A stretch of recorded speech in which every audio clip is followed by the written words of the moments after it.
Qui-Gon Jinn is a man on the edge. His heart has been shattered. His beliefs have been destroyed.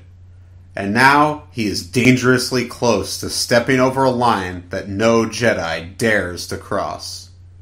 He wants revenge. His fellow Jedi, his apprentice Obi-Wan Kenobi, and Jedi Council member Mace Windu, will try to stop him. But when Qui-Gon strikes out on his own, anything can happen. Revenge is not a Jedi trait, but it is a human one. Can Qui-Gon separate his personal feelings from his Jedi training?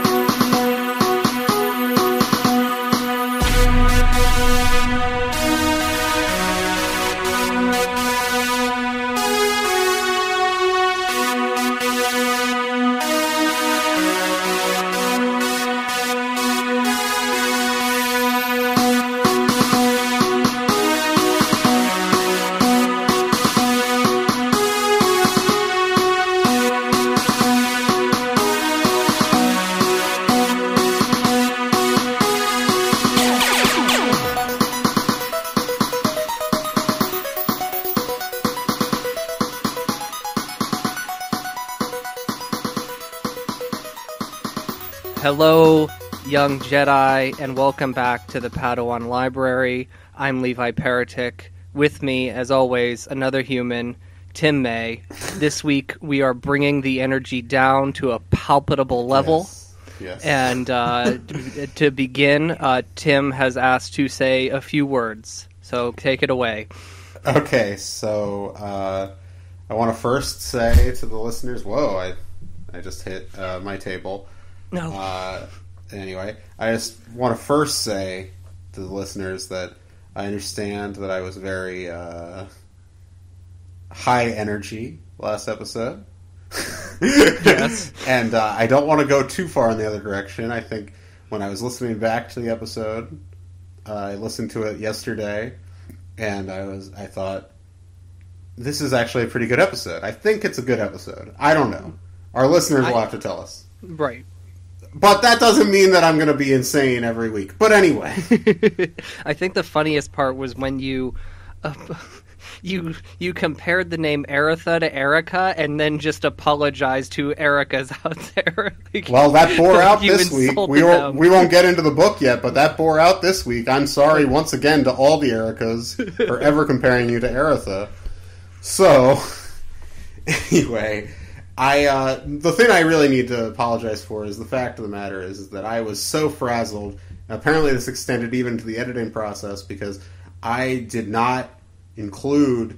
We took a significant detour at one point during our conversation to talk about a dark ride at my local amusement park, Waldemere, called the Wacky Shack. And I specifically said that I was going to play the line monologue that plays over and over again while you wait for this ride. And I didn't put the audio in. You son of a bitch. So, I'm going to correct that now.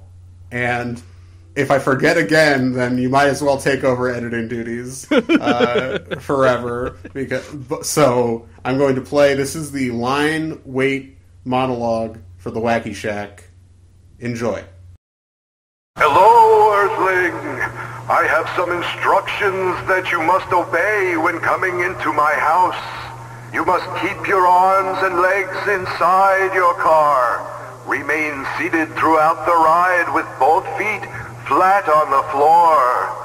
Never throw things at me, or I'll see that you lose your wristband, maybe with your arms still attached. I'll be watching to see that you behave yourself.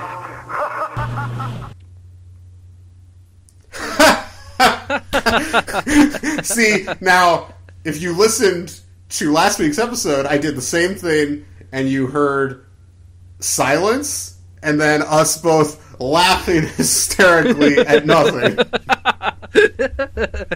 But I promise you just heard something. You guys heard something, right? I'm belaboring this so I remember to do this. Because honestly, if I don't, somehow I remember to put Crouching Tiger music over Qui-Gon, over Tall's death scene, but I forgot to do that. I don't know why. Anyway. This is hilarious because we continue to riff about like what the narrator says on last week's episode, and like this week, nothing. Yeah. Well, you know what? You heard it. Now go back. If you haven't listened to last week's, go back, listen to that, and you can hear our thoughts on that ride. Yes. And on that narration. So, but before we get this week, by the way, this is the podcast about junior novels, Star Wars junior novels. Do we do this? Do we do this enough on the show? Like, I feel like we've stopped explaining what the show is at the beginning, which is maybe not great for getting new listeners. I've taken up the claim that we are the only junior novel podcast, so I try to remember to say that. I think that's accurate. So, got a couple, like, just little pieces of business here to talk about at the beginning of the show, but this week we're covering Jedi Apprentice number 16, The Call to Vengeance. We'll talk about that in a little bit. But this weekend, it's Sunday as we record this, and you're hearing this the following Friday. Thursday. Friday, right. Yeah, it's Sunday, July 21st, so you're hearing this on July 26th, I believe. Anyway, this weekend that we're in right now is San Diego Comic-Con. Not a huge Star Wars presence there, so... They're saving it for D23. They're saving all that for D23. Disney wanted it to be all Marvel all weekend, which is reasonable. They announced 5,000 movies or something. Yeah, something like that, and TV shows. Yeah, it's all within the next 2 years or something. So we live in Marvel's world, but as Star Wars slows down, Marvel speeds up. We'll see how that goes. Anyway. So, but there is some little bits and some stuff that sort of pertains to what we talk about book-wise. No new announcements for young readers' books or junior novels. We talked about the announcement of the Journey to Rise of Skywalker line a few weeks back. But there is an interesting comic book series coming out, and we're not going to do a whole episode about this or anything, but I thought it was interesting. It might be worth talking about. And it might be worth us reading at some point, as we continue to discuss the sequel trilogy after the end of Rise of Skywalker. And there's a new series called The Rise of Kylo Ren from Marvel coming out starting in December. It's going to be written by Charles Soule. I don't think we have an artist yet assigned, but great cover. I don't know who did the artwork. It looks like Kilo and his Knights of Ren that we've heard about in everything but the movies. And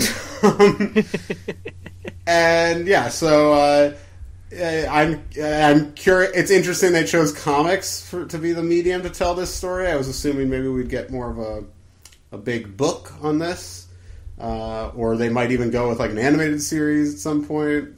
But and I just feel like Marvel, I have not been a huge fan of the Marvel comics since the Disney sale.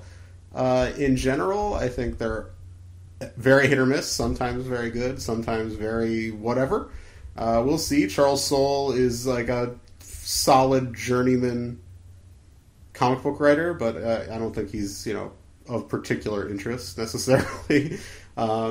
But we'll see. I'm very excited premise-wise, Always want to know more about how this story was even happened in the first place.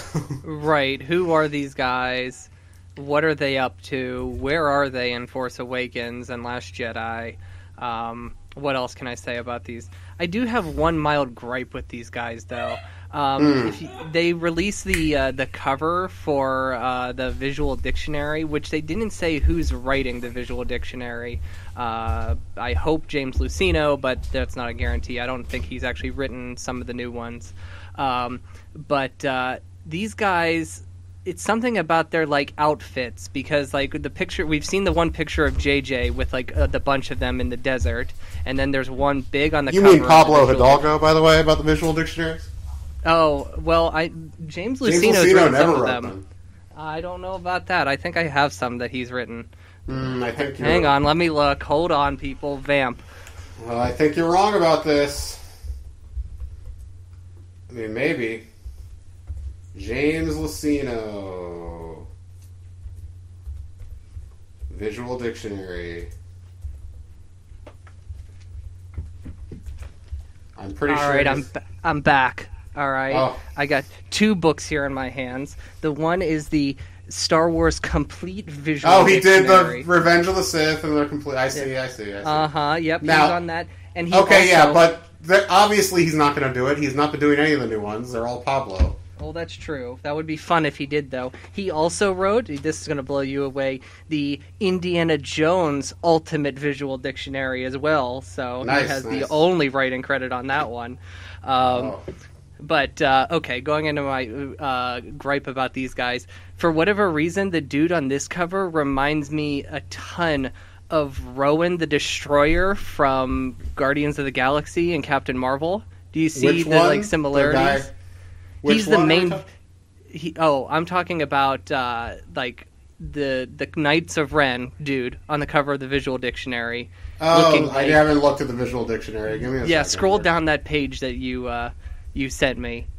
Okay. All these comic book covers. Right. We have some finalized covers for these junior novels, too, like this Spark of the Resistance book. I remember when they we'll be covering that probably the week cover, of the release. Red. The Friday that movie comes out, that'll be what's up, and then maybe on Sunday we'll have our movie review episode. So that's going to be a double week for everyone. Oh. Fancy. I'm looking for the Visual Dictionary here. Where is it? You got to scroll past all the comic covers. I'm looking. Wait, that's the Galactic Guide. Oh, here it is. Oh, yeah. He looks a little Guardians-ish to me. I agree. Mm-hmm. I mean, I'm sure there's probably some overlap in terms of design teams and stuff that work on those movies, too. In terms of... Because, those are the only movies in the Marvel universe that are, designed in any real way. In terms of production or costume design. So the, that aren't just this guy's wearing an Under Armour shirt or some shit,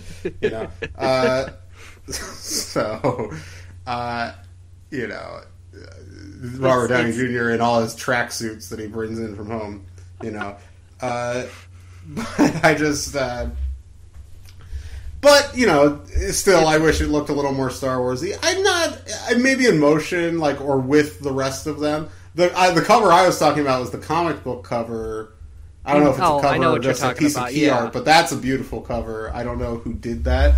He looks vaguely... I don't think it is. It looks kind of like... there's a great comic book artist named Jock. Looks kind of like that. I don't think it's him, though. But, yeah, there's...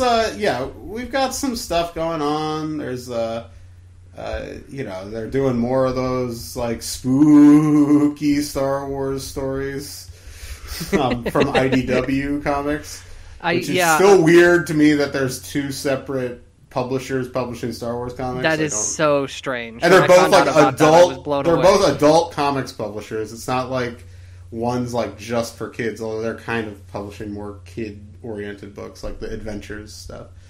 But we'll see. We got. The Galaxy's Edge stuff coming. We're probably going to cover one of those books at some point. Either not A Crash of Fate, because that's a young adult book. But what's the other one? Myths and Legends? Isn't that the junior novel? That's one of them. Isn't this Force Collector? That's, I believe, a young adult book. Okay, so all right. I think we are screwed on that one. Not that we can't talk about these books, but I'm not going to devote a whole episode to it. But I think our young reader's book for Galaxy's Edge is going to be Myths and Fables, I believe is the title. So that we might be covering that in September or something. Sometime this fall, I think, we'll cover that. And we're going to cover, definitely Spark of the Resistance for sure. Those are the big... And, then we got other bigger plans, obviously, for the fall. For the broader project of the podcast that aren't just tie-in material, but we want to try to get some of them new listeners. Yep. So anyway, I don't know. This is a total random thing. I'm scrolling down the page here. I see this. This looks like a kid's book. It's called "The Galaxy Needs You," and it's written by a Caitlin Kennedy. So I'm now curious if she is related to Kathleen and Frank at all. Possible, I guess. I mean, it's a common enough name though. I mean, there's sticker books, all that kind of fun stuff. But yeah, so I have to say, this episode is so energy filled. Hey, you know what? We need a break from last week. It's about the heat index here in Erie, PA is like 96. I have to turn my air conditioning off when we record this. I'm going to be drained, guys. It just is what it is. So, anyway. All right, let's get on to the other thing we wanted to talk about. The other thing that happened at San Diego is vaguely Star Wars related. Is George Lucas is opening his narrative art museum in L.A. Pretty soon in the next couple of years, and they did a big panel about it. And this is obviously a museum about like all kinds of stuff. Like apparently there's going to be like cave carvings all the way up to like storyboards and comic books and stuff like that. But obviously, because of who is funding the museum, there's going to be a lot of Star Wars stuff there. And on StarWars.com, they got a bit of a rundown here of stuff that you're going to be able to see at the museum. Some fun sounding stuff. You get the Death Star model from Return of the Jedi, the second Death Star. You're going to be able to look at the actual model that they used. So that's cool. That's cool.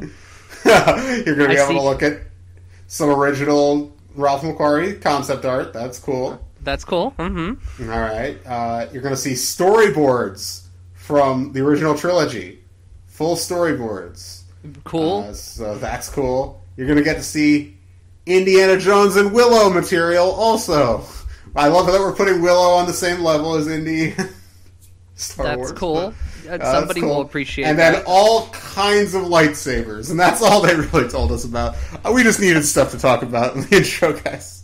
But that's definitely a museum that if I'm ever in LA, something I would want to do for sure. Same. Absolutely. So, they need to get some, original drafts from Jude. Get her some original manuscripts.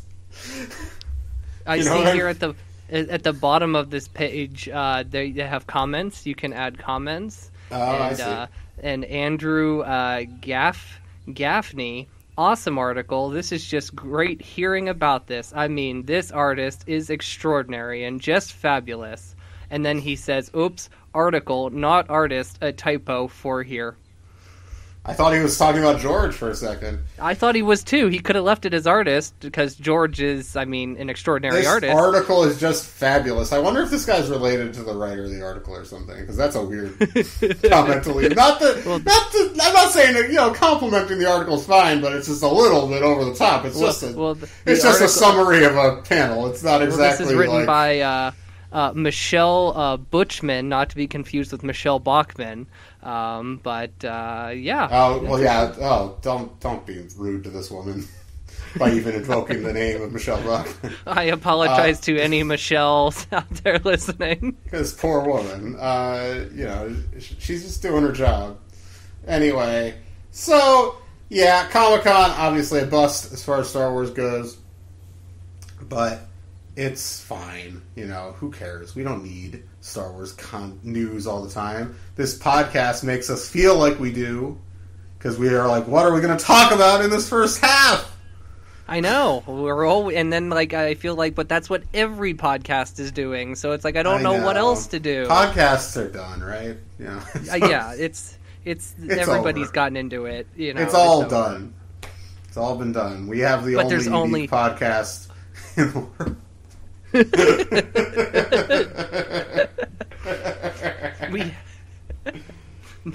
The only junior novel podcast, Star Wars junior novel podcast. I was thinking about this. One last thing before we move on. This weekend also officially, it seems, Avengers beat Avatar to be the highest grossing movie of all time worldwide. And whatever on that. I will say this, and you and me are big Last Jedi fans, but do you think that if Last Jedi had been more well received, that Rise of Skywalker would have a chance of overtaking Endgame? Perhaps. Because Force Awakens, I believe, came the closest before. Mm-hmm. But here's the thing. Maybe I'm wrong. Maybe this is a dead end. You know what? Here's what this is just an observation that I've made, something that I've been just thinking about. And since 1999, the internet has always had it out for Star Wars. And the internet still has it out for Star Wars. Now look at the Marvel movies.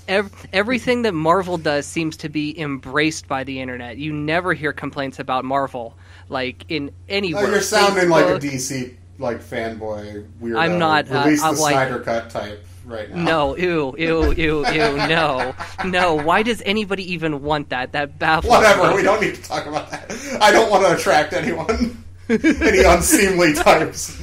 I feel like they have like some sort of algorithm that like reads like podcasts, videos, everything, like finding people. So like let's just keep our quiet corner of the internet, please. But like I see stuff all the time that's like people just on my YouTube. I keep seeing videos that pop up. Why Galaxy's Edge is a total failure, and it's like it's the most like acclaimed ride. Right, I've seen nothing but great press. Everything I've seen about this, I already know that I love it. It's perfect. There's no way it's not good. Everybody that's actually been there. The thing is, the ticket sales this is an interesting thing. Ticket sales at Disneyland have actually gone down this year, and people are like, "What happened with the new Star Wars Land opening?" But for one thing, first of all, for the first month, there was limited availability of tickets to Star Wars specifically, and secondly, everybody was just talking about how crowded it's going to be the whole time. Nobody wants to go. So everybody's like, I'll go next year.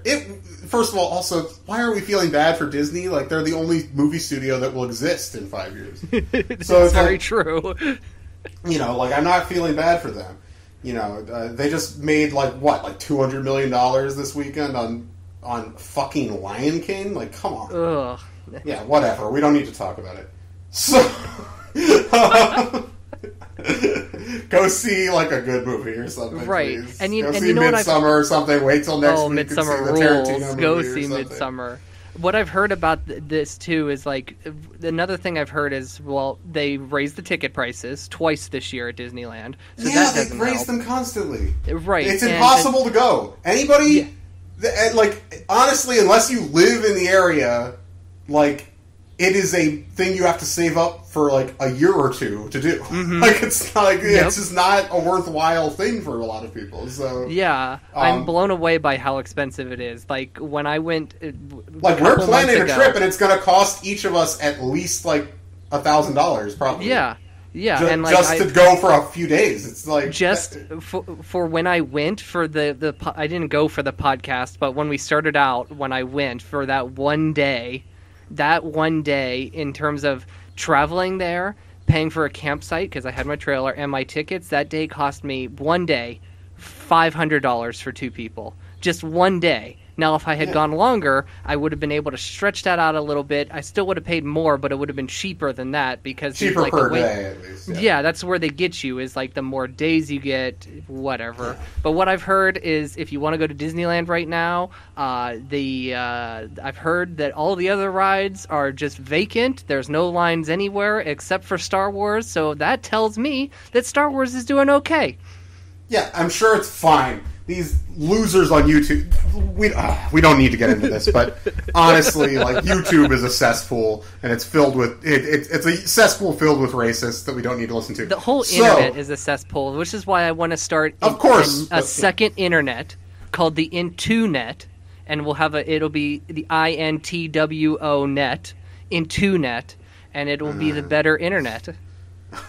We'll get into that another time. Let's get into this. Well, which former vice president are we getting to hatch this? Are we going to get Dan Quayle on this? That's a good question.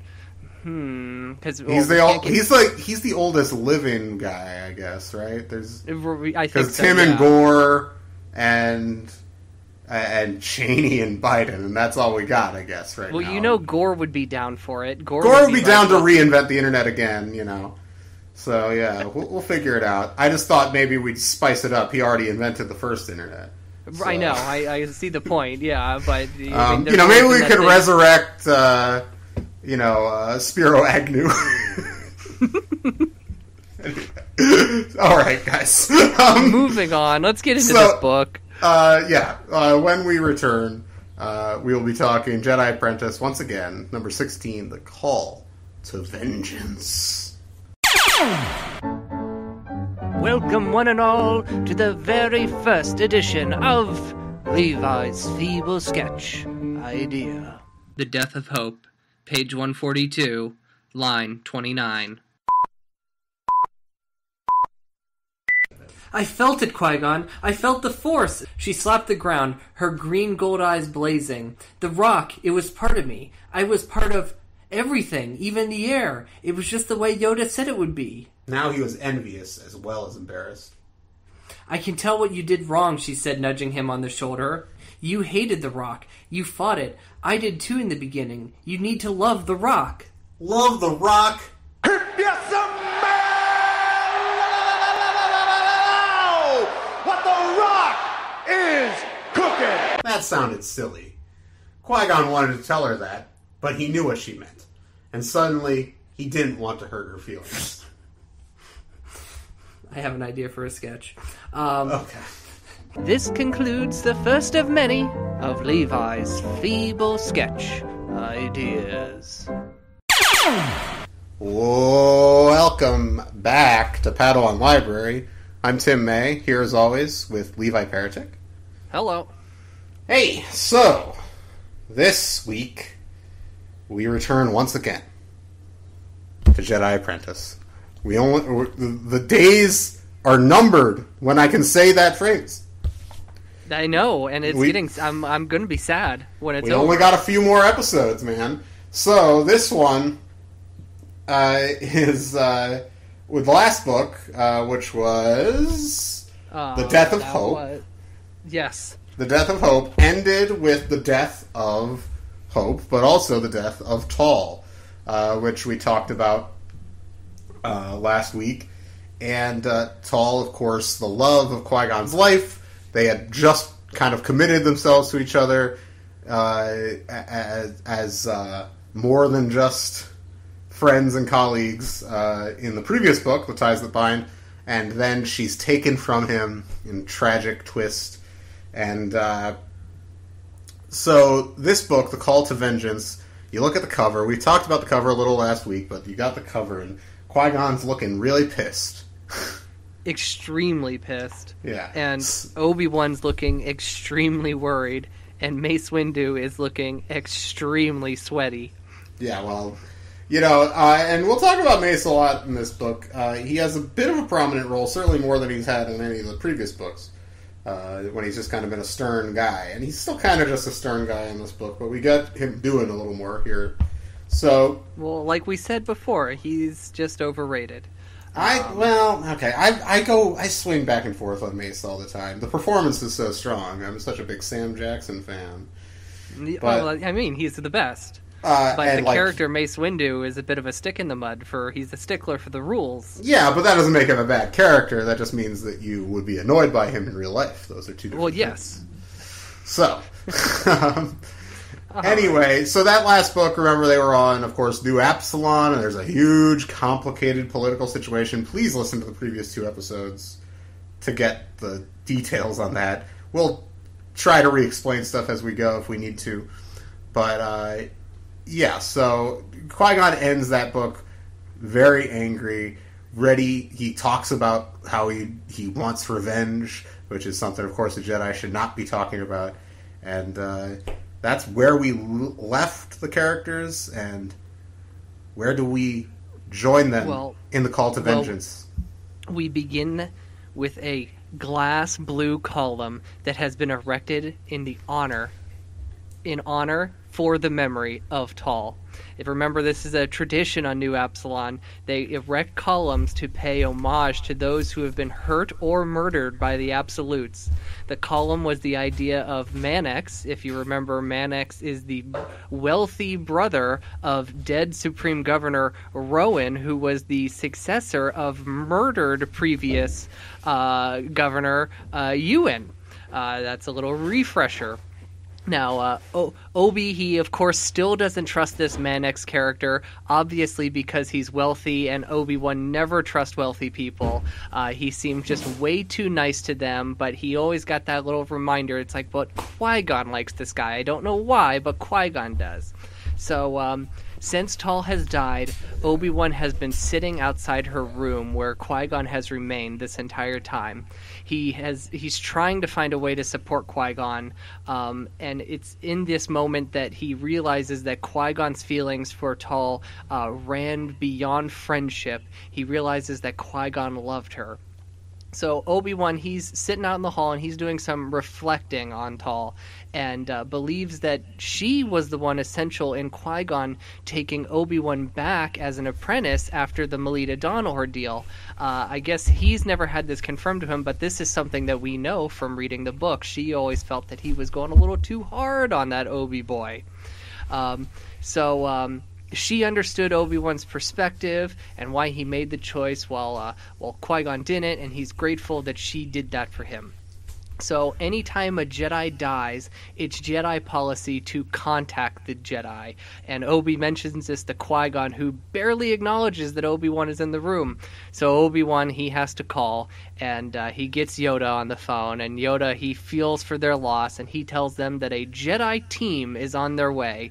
And Tim, we tried this once before, and I totally screwed this up, so we're going to try it now. Who's your Jedi team, Tim? Oh man, you are never preparing me for this. My Jedi team, I like the. I'm a big fan of the Tatooine Timberwolves. I'm a big fan of the Coruscant, the Coruscant Knicks. I'm just naming NBA teams. I don't know, man. This bit has no legs. Well, I figured. See, the first time you pitched me the Jedi team thing, we were going to do like a fantasy draft kind of thing where we would pick our own Jedi teams. Like, if we should do that for a Jedi team. That's a good idea. Let's save that. We need our segment for next week, an opening segment, right? Oh, good idea. Yeah, let's do that. Let's prepare a draft. Let's really do that. We need to remember this. Okay, moving on. Obi-Wan keeps thinking about what Qui-Gon said about revenge. Justice is in the Jedi vocabulary, but not revenge. Revenge is a concept of the dark side, and he is wondering if Qui-Gon is battling his own dark side. Qui-Gon, he leaves the room only once, and when he leaves, he actually leaves the building, and he doesn't tell Obi-Wan where he's going, and when he comes back, all he says is, I got 2 more probe droids, which, remember, are not legal on New Apsolon, and he has them on the hunt for Balog, and he just returns to Tal's room after that.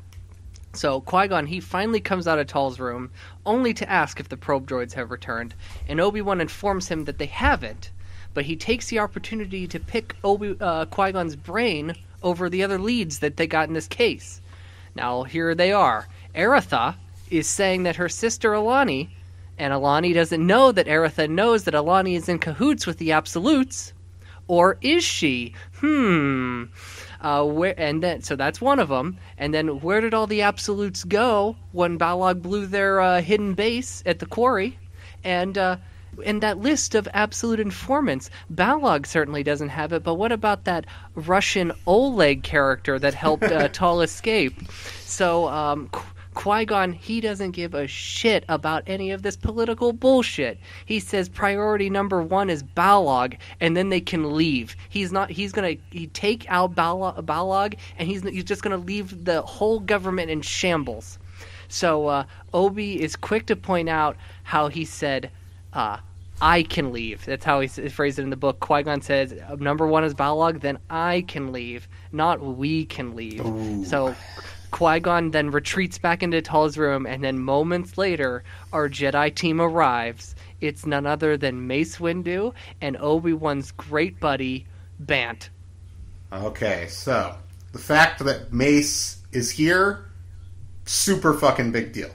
His council duties usually keep him from going on assignment, so the Jedi at large must be grieving Tall pretty hard. Bant seems kind of cool towards Obi-Wan and Qui-Gon, both. But Qui-Gon's distracted. And Bant and Mace, they go in to sit with Tall's body for a few minutes, and when they emerge, Mace asks Qui-Gon and Obi-Wan to brief him. Qui-Gon, still super distracted, so Obi-Wan does the heavy lifting, informs him, basically, of the plot of the last book. Everything that happened. Listen to the episode. So, Mace is clearly super annoyed that they broke planetary law with the probe droids, and he's clearly not happy, but he's not going to show it too hard. He's Mace Windu, stoic as fuck. And so Mace asks to speak to Qui-Gon alone. This leaves Obi-Wan with Bant. And we're going to read, actually, here. Already. Okay. We're already reading. So, on page 15, do you want to read as Obi-Wan or Bant? I can read as Obi-Wan. All right, then start on page 15 at as soon as they were alone. As soon as they were alone, Obi-Wan turned to Bant. "I'm so sorry about Tall," he said in a rush. "I know how you must feel." I don't think so. Bant's tone was flat. She looked at him steadily with her large silver eyes. Mon Calamari had extraordinarily clear eyes, and Obi-Wan had always been able to read Bant's emotions. Now he was confused by the anger he saw there. "Your sympathy comes too late," Bant continued. "How could you keep the fact that Tall had been kidnapped from me, Obi-Wan? You know that you and Qui-Gon should have contacted the temple immediately." "I know," Obi-Wan said, "but so much happened so fast. Qui-Gon thought that more Jedi might endanger Tall's life. We decided that if we couldn't rescue her in 24 hours, we would contact the temple. Actually, it had been Qui-Gon's decision to wait, but Obi-Wan would take responsibility for it too. He could have argued with Qui-Gon, but he had not." "That wasn't your decision to make," Banton interrupted. Her normally gentle voice was crisp with anger. "How would you feel if another Jedi team had done that to you, Obi-Wan? What if Qui-Gon had been kidnapped?" Obi-Wan felt shame wash over him. Qui-Gon had been kidnapped once before by the scientist Jenna Zan Arbor. If he hadn't been involved in Qui-Gon's rescue, he would have gone crazy. "We didn't think it through," he admitted. "I'll say," Bant said bitterly. She had never taken such a harsh tone with him. "Did you think of me at all, Obi-Wan?" "Of course," Obi-Wan said. "I thought I would save you a day of worry. If we couldn't rescue Tall, we would have called in a Jedi team." "But you didn't rescue Tall," Bant said evenly. "At least not in time. Did you?" Obi-Wan was stung. Bant had said nothing more than the terrible truth, but it wasn't like her to hurt him in that way. She seemed to realize how severely her words had wounded him. "She was my master, Obi-Wan," she said in a slightly softer tone. "She needed me. I wasn't there. You can't imagine how that feels." "No," he said quietly, "and I never would want to. I'm truly sorry, Bant. You're right. We should have contacted you." Bant nodded stiffly. Obi-Wan's actions had caused a rift in their friendship. He didn't know how deep that rift was, or how long it would last. Tall was dead. Qui-Gon was like a stranger, and now Obi-Wan's best friend had turned away from him. He had never felt so alone. Ooh, and yeah. I want to say, too, when I read this, I had not, during this entire time, because the last time we saw Bant was in The Ties That Bind. It's mentioned that she is Tall's Padawan, but she doesn't take her along with her, whatever. So I had not expected the Bant element in this book. When she showed up, I'm like, oh, this is great for Obi-Wan, but this chapter shut that down completely. It came out of nowhere for me. So that was a nice little emotional punch that Jude pulled there. So, indeed. Qui-Gon, this is chapter 3 now, Qui-Gon takes Mace Windu aside, and he thinks to himself, God, of all Jedi, why did they send Mace Windu? Why? And Mace asks him if Qui-Gon would like to accompany the body back to Coruscant. Qui-Gon declines because there is too much work to do here.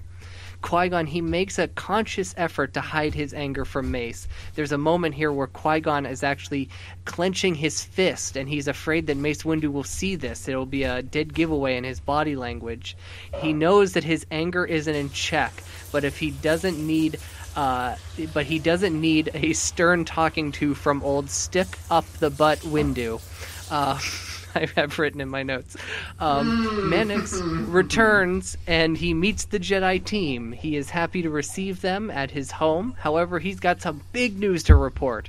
First off, there is a holotape being circulated in the government claiming to be audio of Tal planning with the Absolutes to take over the city. Obviously, Balog is behind this. Secondly, Mannix has been appointed to be the temporary Supreme Governor, a job that he doesn't want because it'll get in the way of his business, but he accepted it because the legislator believes that appointing Rowan's brother might be the best way to keep the government in check until the elections are held. Said elections will be in 3 days, and one of his first moves as Supreme Governor is to oversee the elections. And he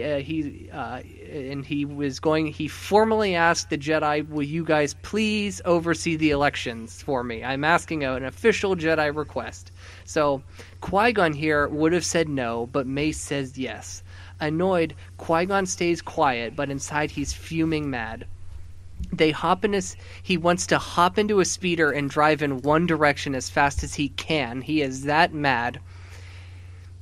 Because all of this stuff, the election, the list, all this crap is keeping him from catching Balog. So, Mace suggests that everybody decompress in their quarters for a bit. Says he'd be all about searching for Balog if they had anything to go on, but for now, focus on the macro and hope to find some intel on the micro. I don't know why I did that voice. Sorry. Anyway, you get the idea. He leaves the room. Qui-Gon is stewing. He's pissed. But a visitor arrives very shortly. Yancey! The rock worker medic who treated Obi-Wan's leg in the last book. Everybody knows... Everybody that she knows was killed in that attack that happened in the last book also on her village. So Qui-Gon kind of lightens up a bit in her presence since they share kind of a sincere moment of shared grief, him for Tal and her for everyone she knows. And she tells them that she does have some information about Oleg, who, if you remember, is the man in possession of the Absolute Informant list. And Balog is after him because Balog's on that list. And the city workers had contacted the rock workers a few weeks earlier, and Oleg was undercover at that time and would need a place to hide out, and the rock workers agreed to take him in. Unfortunately, while he was undercover, his cover was blown, and the rock workers were told he was coming to them under those circumstances, under distress. But he never showed up. So one of the main reasons the rock workers' village was chosen as his hiding place is that Oleg has a rare medical condition, a sort of chronic hibernation sickness caused by years of torture at the hands of the Absolutes. And Yancey is one of the few medics who knows how to treat this condition, but she does have a list of the rest of them on the planet, the rest of the medics who can treat that condition. So maybe they could use this list to track Oleg, and thus Balog, who's obviously after Oleg. Qui-Gon stares intensely at this list. Obi-Wan walks Yancey to the door, but by the time he returns, Qui-Gon is gone. Qui-Gon headed straight for the hospitals. He knew he shouldn't have left Obi-Wan behind, but something told him he needed to be alone to do this. Besides, Mace Windu would have just had a hissy fit no matter what they do, so it would be best to leave Obi out of this. There are four hospitals. So much Mace slander. He really does nothing bad in this book. He really kind of actually does nothing at all in this book, but we'll talk about that later. Yes. There's 4 hospitals on the list. He checks out the first 3, and using his wit and charm, he easily gets information from the employees. Oleg isn't there. So, while walking up to the 4th hospital, he sees a woman standing near the door. She's reaching for the door, but she can't seem to find it. That's when he realizes that this lady is blind. And when he realizes that, memories of Tal comes flooding in, her honey skin, and he assists the blind woman very simply by telling her that the door is to her left. And she finds it and she thanks him, and they both head inside. She approaches the main desk, and the man there tells her to take a seat and wait.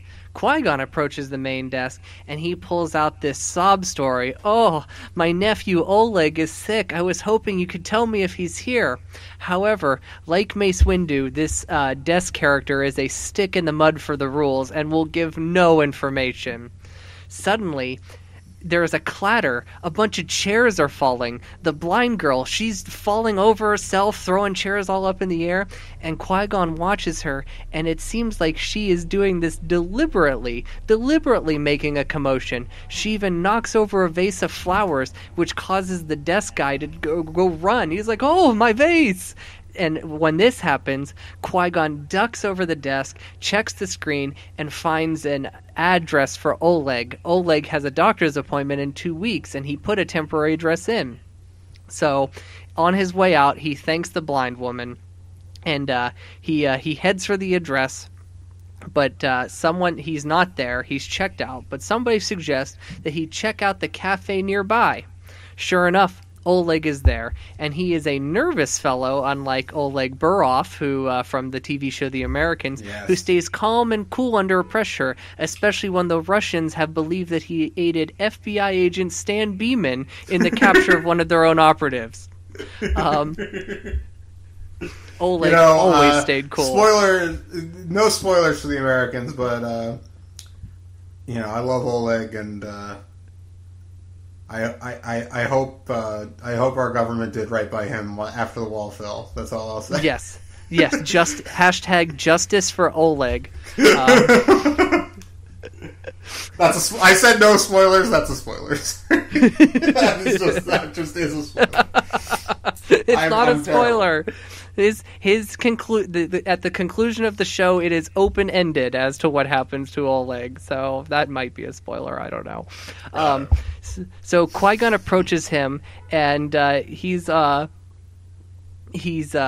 seems that Oleg has mistaken him for someone else, but Qui-Gon, he's going to play it cool for now, play it off like, he's this person. So Oleg, he's trying to sell the list to Qui-Gon, but Qui-Gon, he has no interest. He says, as long as it's not in absolute hands, I don't care, but this price is too high. I'm not buying. So in the middle of their negotiations, Oleg apparently gets a comm from somebody looking to buy the list. And Oleg, he makes this one desperate attempt to try to pawn this list off on Qui-Gon. He's like, "Yo, these other guys, I don't want to fuck with them. Come on, just give me the price and, it will save me a load of trouble." And Qui-Gon's all like, "Nah," and he leaves. And when he leaves, he waits outside and he watches from the windows, and if it was the Absolutes who were calling him on the comm, there's a good chance it could be Balog. So, Qui-Gon's impatiently waiting for Oleg to leave the cafe, and once he does, he tails him. He's hidden in the crowd. He quickly realizes somebody else is following Oleg. Balog himself! Qui-Gon's desire for vengeance becomes overwhelming. He's disturbed by these dark thoughts. Oleg goes into a warehouse. Balog ducks into an alley behind the warehouse. Qui-Gon follows Balog, of course. Not the guy that's in danger, but Balog. But Balog's already gone once he gets into that alleyway. And instead he must tussle with 7 droids. He makes quick work of them, of course. Rushes into the warehouse, searches every room, finds Oleg, but Oleg's dead! It says, he had a surprised expression on his face, but he would never feel surprised again.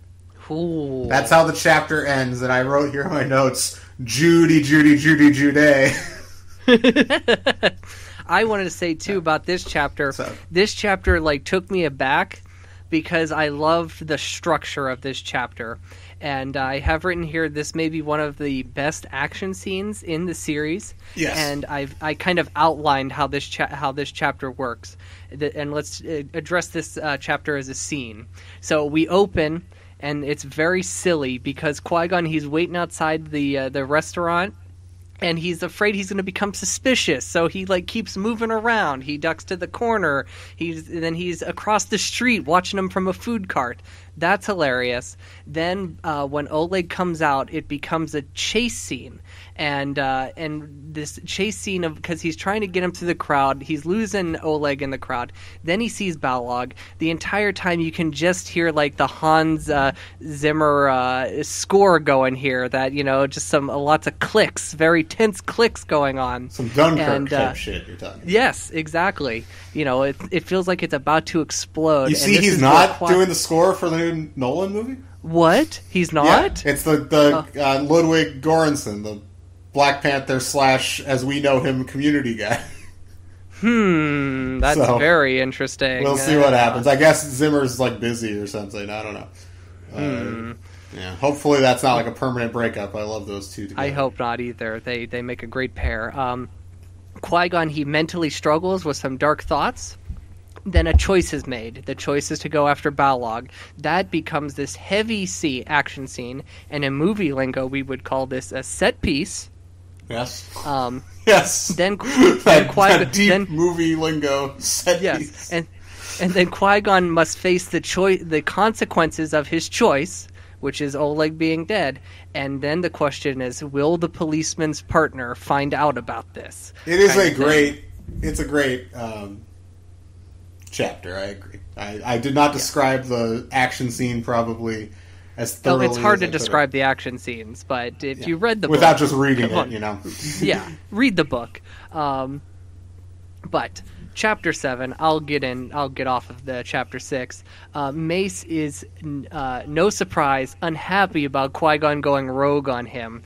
He asks if Qui-Gon deployed more probe droids to find Balog, and too afraid to lie to Mace Windu, Obi-Wan says yes, he did. So Mace then proposes that the remainder of this Jedi team split up. He will go to the legislature and see what he can dig up, and Obi and Bant will work on finding Oleg.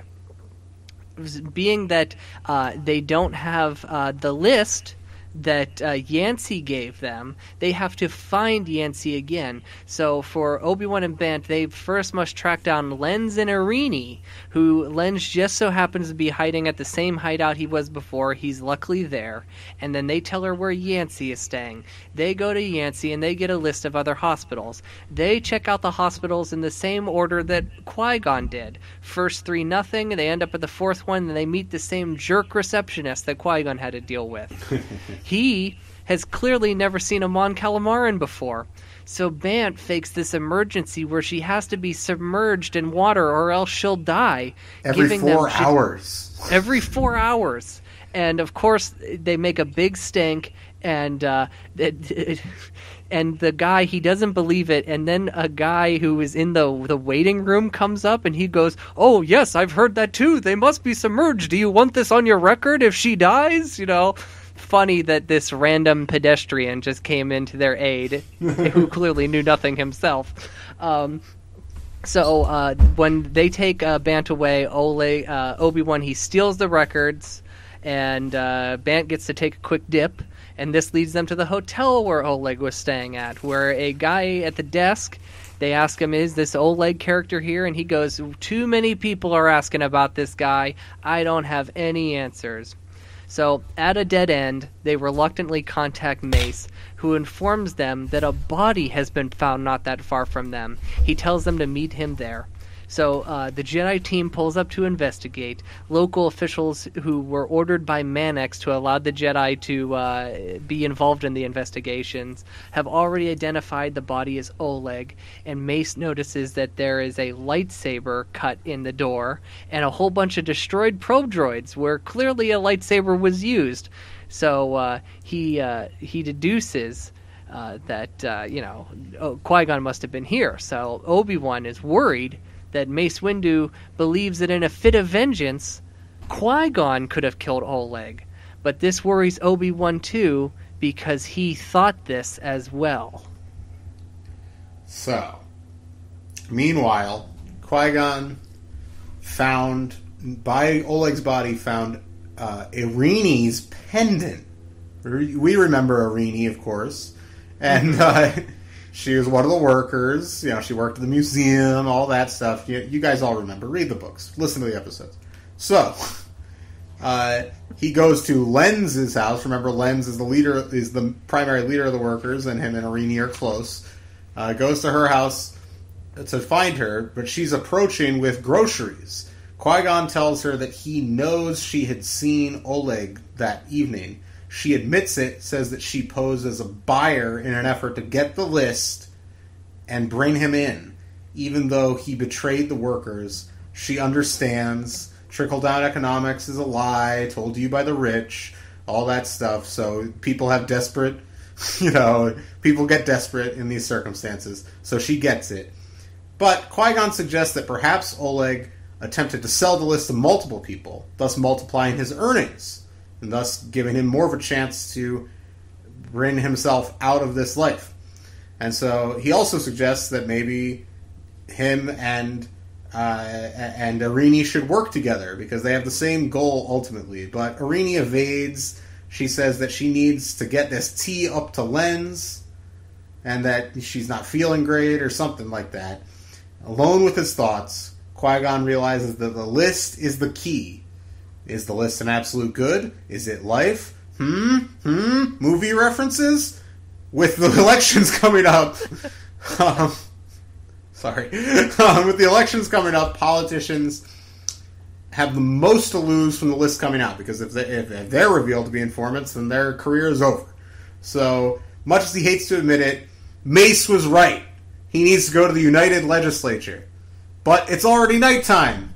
At least he's going to go back to the civilized sector and wait there and hit up the legislature in the morning. And a funny thing I want to note here, because there's a joke about it later, Qui-Gon spends most of the night hanging out in a park. He tries to sleep on a park bench, but he can't catch any Z's, so he just wanders the park till the point that he has the entire park memorized. So now memorized Chapter 9. Park. Yep. So Chapter 9 here, Bant and Obi-Wan are waiting outside an opulent cafe while Mace is inside talking to some politicians. Obviously, Mace Windu has a history of liking politicians. And we're going to read a little bit here, because this is where he finally gets to learn where him and Bant stand and as their friendship. So we're going to read bottom of 57 to page 60. Do you want to read for Bant again? Yes, one second. And I'm going to start at Bant stood, her arms folded. Okay. Bant stood, her arms folded, her eyes on the brilliantly lit cafe. Obi-Wan wondered how to start a conversation. Suddenly, after years of talking to Bant about everything that was on his mind... Whoa! Too many pages. He had to struggle to find something to say. Bant held her slight body rigid. Her stare was as fierce as Mace's. Her stiffness and concentration made it even harder for him to break the silence. Then he noticed that she was not as contained as she appeared. Her hands were gripped together tightly. He realized that far from being lost in concentration, Bant was struggling to maintain her composure. When he looked closer, he saw that her eyes were full of tears. She was struggling to keep them from falling. Bant, he said her name gently. He didn't know what else to say. She should be here, Bant said in a choked voice. It seems impossible that she's not here. I can't believe she won't come around the corner any second. I keep hearing her scold us for making such a big fuss and coming here to save her. The tears tumbled down her face. "It hurts so much, Obi-Wan. I can't find peace in her death. I know I'm supposed to accept it. I can't." It was the longest flood of words she had spoken since she had arrived. Obi-Wan realized that Bant had said all the things that she had been feeling.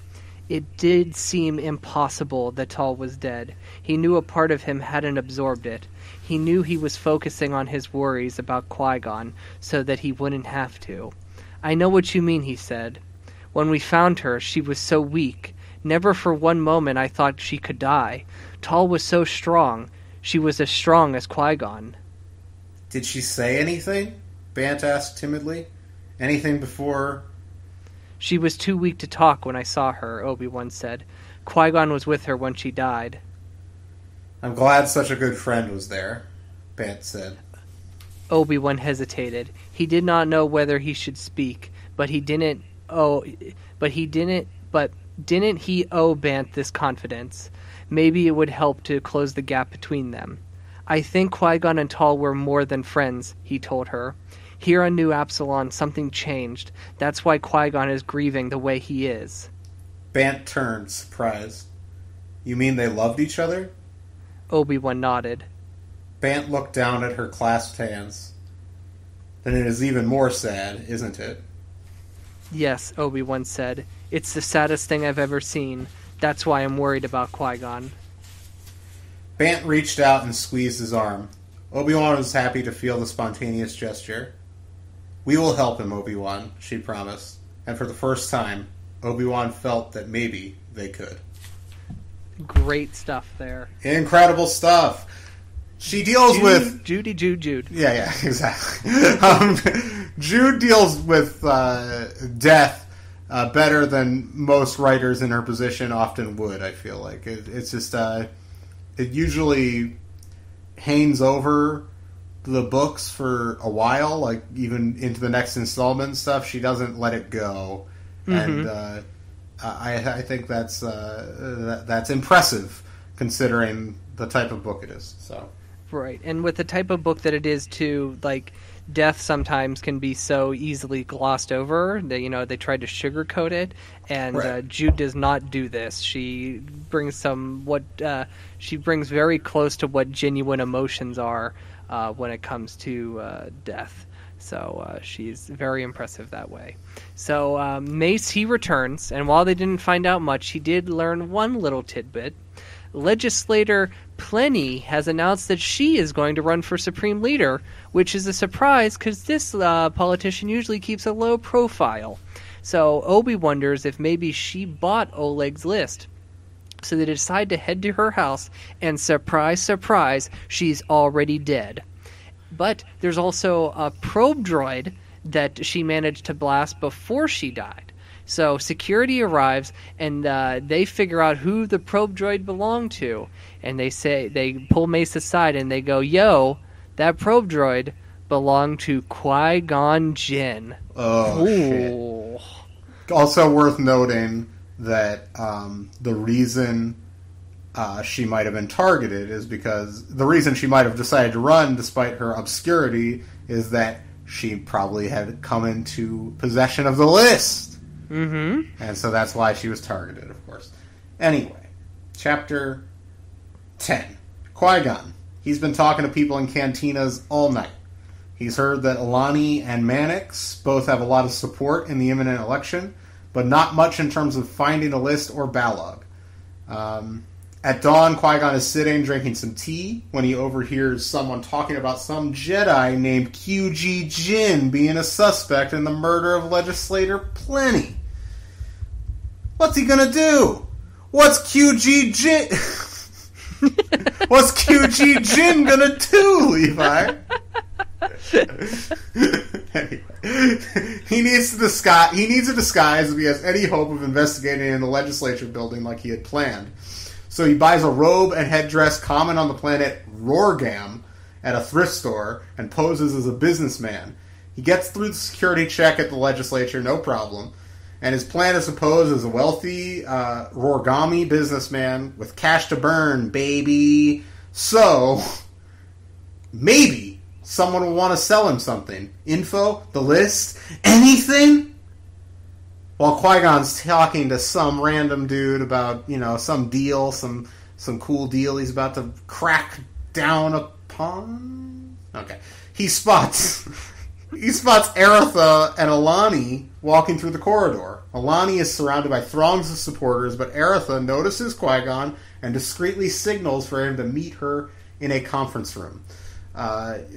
She hugs him, tells him about his wanted status. He says that he knows. She says Alani's still in touch with Balog, and also there's a rumor that Mannix has the list. Maybe he's more power-hungry than we had previously assumed. And Qui-Gon says that he needs a way to keep in touch with Aerotha because he's going to be moving around a lot. But she says, wait here, I'll be back in 10 minutes. Okay, interesting. Interesting behavior, once again, from Aerotha. That's all I'll say. Mm-hmm. And he waits and reflects on what he'd done so far. He made it clear to everyone in the building that he's rich and wants to buy some access to power. Hinted at some idea of a list that he may have heard of, but he hadn't gotten very far. So then, while he's in the midst of thinking through his strategy, an aide comes in the room, asks, is this where the Rock Mining Development Act Subcommittee meeting is going to be held? Qui-Gon says no. The kid leaves, but something's not right. That's not just an ordinary situation. That kid, he had an aide's outfit on, but those boots he was wearing, them are guards boots he was wearing. So, what kind of boots? Guards boots he was wearing. Oh, damn. Boots. So Qui-Gon slices through the window with his lightsaber, but he's just a little bit too late. More guards have spotted him just as he escapes, so his disguise is ruined. But he catches an airbus to the end of the line, and he resolves he's going to go catch up with Aerotha later. But right now, he must figure out how to get ahead of Balog. He's always one step ahead, Levi! Son of a bitch. So the Jedi team returns to Mannix's house it's getting hard out there for a Jedi with Qui-Gon going around and making all sorts of trouble. The people aren't trusting the Jedi. So an all too sweaty Mace, tired and annoyed, suggests that they all take a rest, but there will be no rest because Mannix, he returns from the Legislator and he's got some news. Qui-Gon was spotted at the Legislator, and there was a blaster fight, but he escaped. Oh, and one other thing. Even though I don't want that job as Supreme Governor, I'm starting to consider it. I want to be noble, just like my brother. I also have this plan to snuff out Balog. I'm going to tell a bunch of people that I have the list, and Balog is going to come for me. Not expecting the Jedi team in my corner. They are skeptical of this idea, because the last two people who apparently had the list have been murdered, but Mace agrees to the idea. Obi-Wan, he doesn't know what to think. He wants to distrust Mannix so badly, but Qui-Gon always seemed to like this guy. So they set the trap for Balog. Mannix is having his dinner outside, making him an easy target to become some probe droid mincemeat. And Mace, he has rigged up the security sensors to buzz him on his comm link if there's a security breach. Which, of course, there is. The Jedi team, with lightsabers drawn, charge at the intruder, just like Chapter 11 Bankruptcy charges at debt. They're surprised when they discover that the intruder is Qui-Gon Jinn. And he's like, some greeting, he remarks. Ho, ho, ho. And Mace, he's got his britches all in a bind, but suddenly there's a pounding at the door. And Mace goes to answer. It's the local security. They know that the fugitive Qui-Gon Jinn is inside. Obi-Wan urges Qui-Gon, please turn yourself in. And he goes, it will be okay, but that's not how Qui-Gon Jinn is going to play. It would only get in his way of catching Balog. So like Batman, Qui-Gon disappears into the night. So, Qui-Gon, he's running super fast. Oh, boy. I apologize. Oh, my. Oh, man. I really am sorry to my listeners. I just had so... It just happened. I'm sorry, the burp, it just happened. First on-mic burp of the show? I don't know. Maybe. I don't know. I don't know. I don't remember one, but who knows? Who knows? Too many hours of this nonsense. Qui-Gon runs super fast for a while. He was very ashamed to face Mace, but even more ashamed to face Obi-Wan, his Padawan. And he knows that he should be with them, but his call to vengeance is too strong! He doesn't want Mace to send him back to the temple. It will be a constant reminder of Tall's absence. He takes a minute, and if the probe droids were the murder weapon, they must have been reprogrammed. He's deducing this. He decides to visit the black market dealer Moda from the last book. You remember, he's a bit of a weaselly character. Just a bit of a weasel. And on his way, he starts heading towards there, but he runs into Aerotha, who has been trying to follow him since he ran from Mannix's house. Interesting. Does Mannix have the list, she asks. No, he says, and she says that she's overheard Alani talking to Balog again. And she knows where he is. So, Obi-Wan, he wishes he had been quick enough to go with Qui-Gon. But instead, the Jedi team continues to watch Mannix. Mannix has retired to his favorite green lounge for the night. And the rest of the team strategically places themselves around the building. And this gives everybody a little bit of alone time. And Obi-Wan, he knows that this is going to be a very long night. Qui-Gon's voice keeps ringing in his head. Use your time. That is the time you need discipline most. That is what your training is for. And this voice keeps ringing, and Obi-Wan knows the only way he's gonna get it out is to just obey it. So Obi-Wan, he starts to recount everything that's happened here on New Apsolon since they have arrived. He thinks about how the shots were fired at them when they first got there. They suspected it could have been Irini, but they never proved it. Then Lenz and Irini took them to meet Moda for a probe droid when security showed up after they got the probe droid. Is it possible that Irini or Lenz called security to try to set a trap for the Jedi? Then he starts to think about Aerotha. Her reaction in the cave, the secret cave of the Absolutes, was very strange. They found her heading to the back of the cave, like she knew that there was an exit there, an exit they had seen previously, but she was not with them. And then there was the time she was fueling up the speeders that day of the quarry workers' attack. Was she doing it to try to help them, or was she trying to get out of there before the attack? What if Aerotha has been playing us the whole time? Disturbed by this thinking, he decides Who had to have this theory before Obi-Wan? Tim you had did. This. Tim had you this did. theory. You did. That's you all did. I'm saying. You got it. All right. Wasn't that hard to figure out, to be fair. It wasn't. I'm sure our listeners all had the same theory 20 years ago. So when these books came out.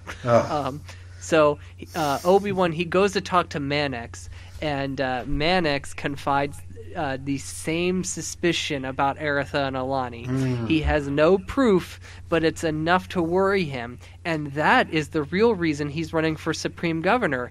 He doesn't want the job, but he doesn't want power to land into the wrong hands. Obi-Wan leaves Mannix and tells Bant to tell Mace that he's leaving. He'll explain everything that's going on later, but first he must go speak to Aerotha. And he goes to the governor's mansion. He doesn't find Aerotha, but he finds Alani instead. And there's a lot going on here, and we're going to read on page 94 to 96. Tim, do you want to read for Obi-Wan or Alani?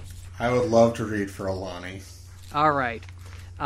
Starting near the top of page 94. Obi-Wan decided on the spot to be bold. He would not get anywhere playing games with Alani. Your father's legacy, he asked. But Ewan was never in league with the Absolutes. They just imprisoned and tortured him. You have changed his legacy, I think. Alani looked deeply shocked for just a moment. Then she forced out a laugh.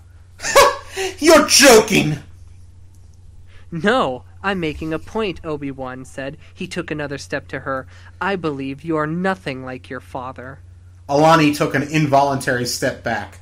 Then she gathered her courage and raised her chin. It doesn't matter what you think. Aretha told me Aretha told me we have nothing to fear from the Jedi any longer. Your friend is chasing air. Soon you'll be too busy trying to get him out of jail, and I will rule New Epsilon. Are you so sure of yourself? Only a Sith deals in absolutes, Obi-Wan asked. Are you so sure that you won't be exposed? Exposure is no longer possible, Alani said. The Jedi have no proof. The people of New Apsolon love me. Aretha was right. So, Aretha is your ally. She is my sister and my protector. She is part of me, Alani said. She told me that she was smarter than the Jedi, and she was right. She told me not to worry. I can rule New Apsolon with her by my side. Aretha doesn't like the limelight, but she wants the power.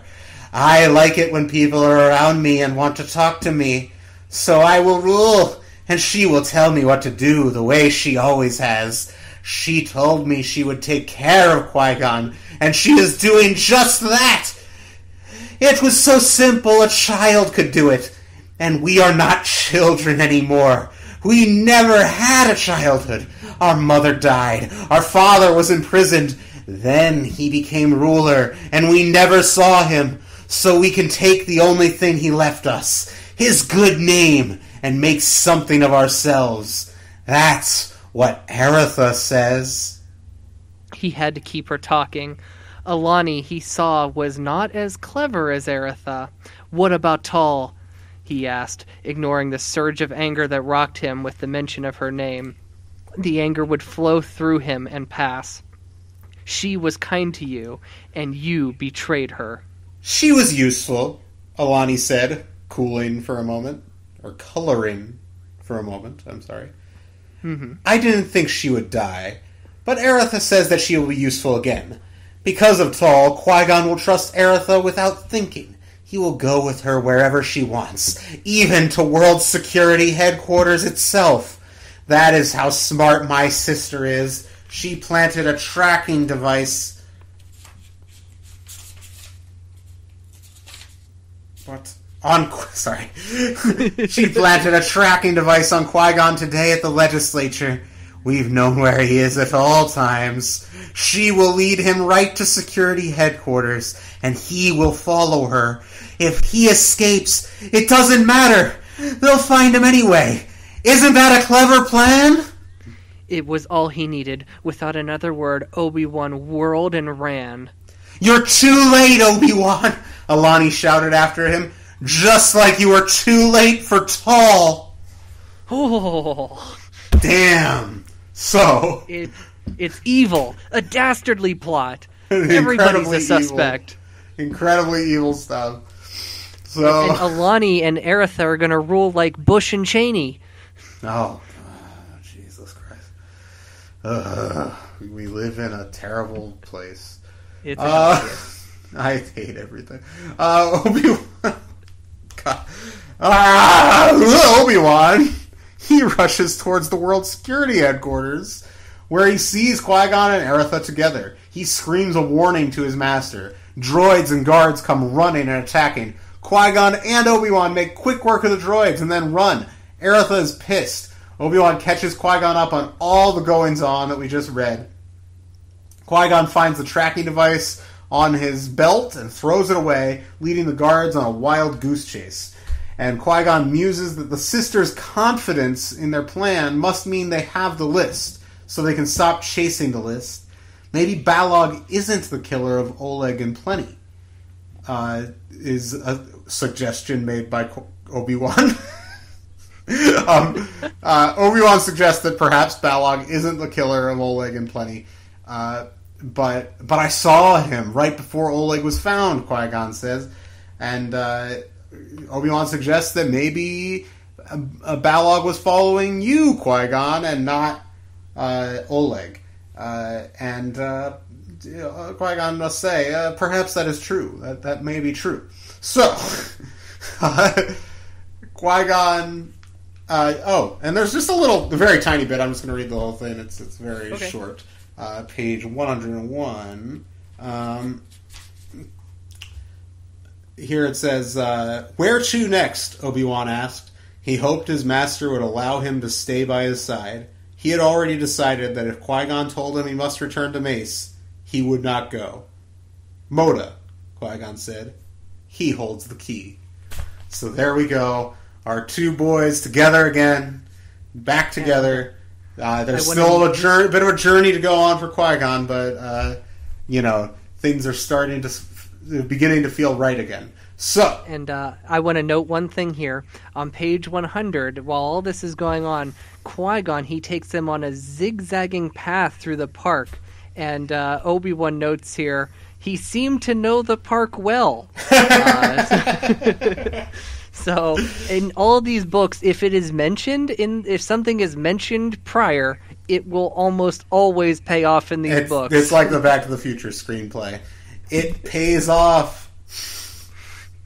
So, anyway, when they do get Back to the Future, have you watched Stranger Things yet? I'm 3 episodes in, and the people I'm watching it with are being very lazy, and I'm thinking about watching ahead. The first 3 episodes are great. So, all right, I just finished it, so we'll talk later. We'll talk. The Day of the Dead scene, when they passed the Back to the Future poster, and they went to Day of the Dead, I was very, very happy. Anyway, so, okay. So, when they get to Moda's place, Qui-Gon threatens the Weasley man. Obi-Wan is scared by Qui-Gon's anger. But ultimately, Moda admits that he knew the probe droids had been reprogrammed hours after they initially left his compound.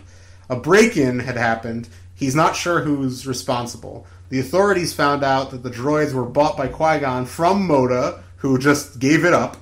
But he failed to mention to the authorities that about his suspicion of the reprogramming. And Qui-Gon goes straight to Moda's computer and does blazing fast search of all of his files. And he shows Moda an identification number and asks who it represents.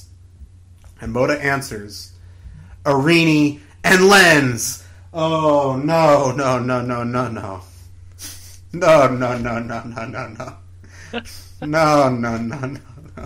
So, who isn't fucked up on this planet? This planet is fucked. Yeah, this planet has a lot of problems. Everybody talk about is out for everybody in this planet. It's like the United States in the 21st century. So, yeah. Okay, so Qui-Gon, he bursts out of Moda, and he hops in a speeder that he pressured Moda into giving him. Obi-Wan, because Qui-Gon is way ahead of him, Qui-Gon hops in and he turns the speeder on. He's ready to take off.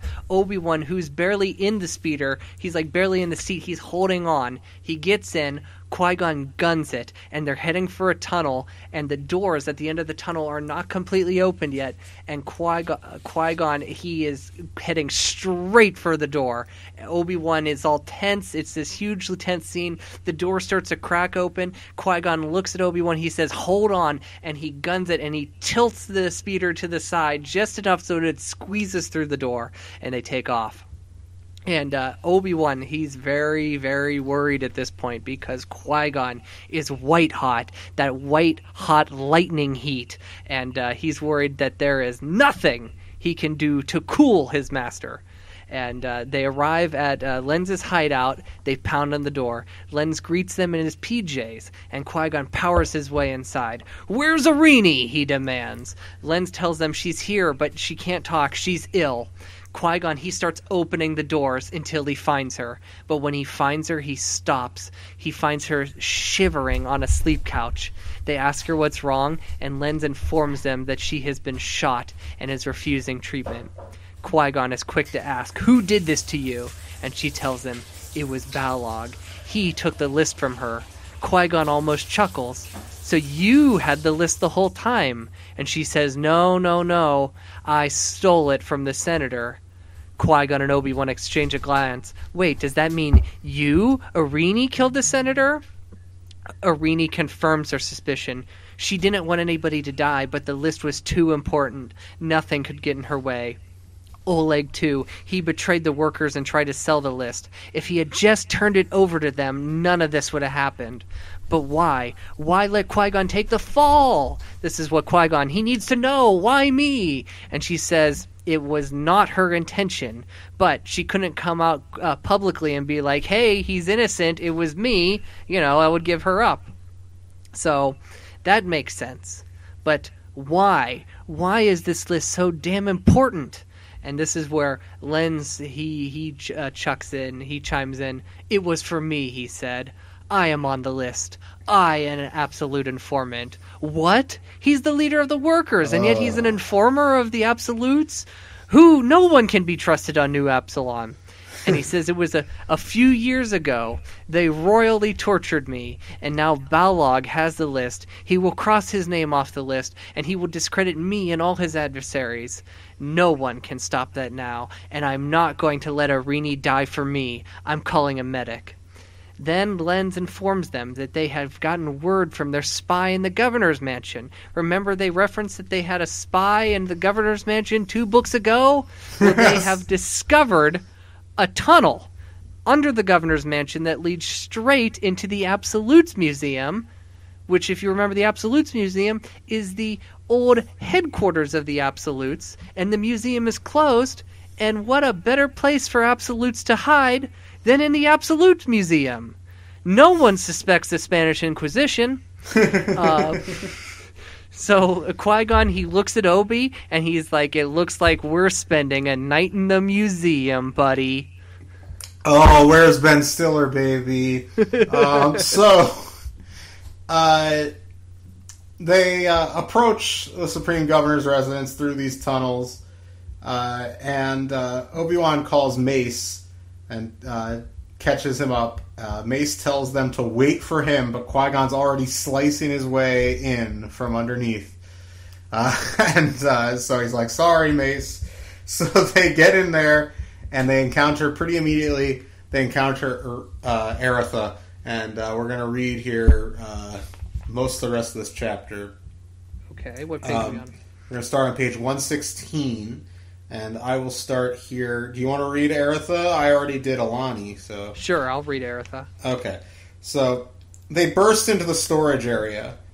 Aerotha stood casually in the middle of the floor, holding 2 blasters aimed at their chests. You'll have to kill me to get through that door, she said. She looked older than her years. Her face was pale and her eyes glittered. Her gold hair straggled around her back. I'm prepared to do that, Qui-Gon said. Obi-Wan did not glance at his master. He hoped Qui-Gon was bluffing. He did not know how to close the edge. He did not know how close to the edge Qui-Gon was. He couldn't sense his master any longer. There was only grayness and static between them.